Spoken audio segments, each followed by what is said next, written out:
Hello everyone, welcome back to Gruhinis world. Today I am going to show you how to make magic laddu which is very beneficial for women's overall health.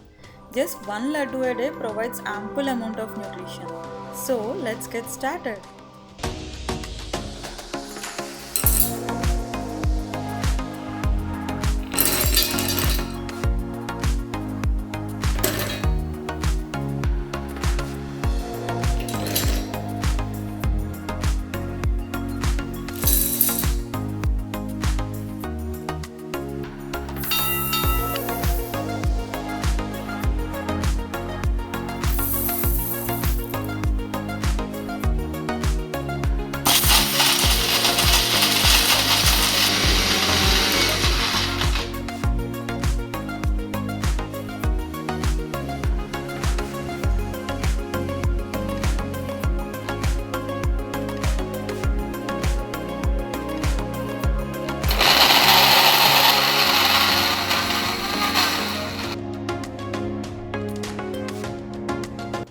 Friends, this is not only beneficial for women's health, it is also good for kids as well as men.